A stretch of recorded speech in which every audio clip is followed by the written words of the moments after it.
short term, this is going to be a mess. We are going to break supply chains. U.S. companies who are reliant upon, foreign imports, whether that's for the finished product or just small parts that aren't made here, it's going to be pretty difficult. And our population in the United States, outside of immigration is not really growing. I mean, we don't have the population implosion that China does, but we don't have huge numbers of people, sitting around looking for manufacturing jobs. Unemployment is still pretty low. And honestly, Americans don't want to take on a bunch of factory jobs. We kind of pushed those away because we didn't want them. So to bring this back, we're talking a lot of automation.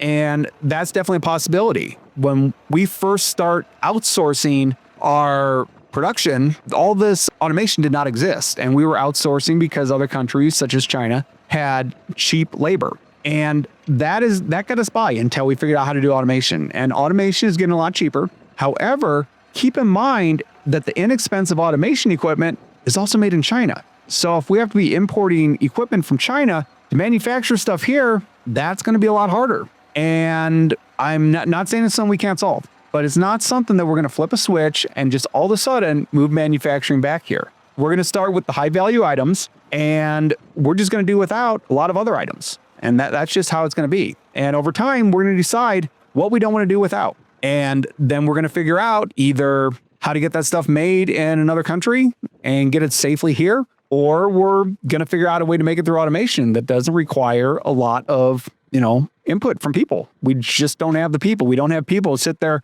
and stamp out buttons or, make rivets or, make iPhones. I mean, we definitely don't have that. I mean, making iPhones requires a broad range of income levels. We need everything from the people in Silicon Valley who are designing these iPhones and marketing them to people who are just, putting in screws on an assembly line. And to make an iPhone cost what it does, that requires having labor, at, $2-3 an hour to put in screws.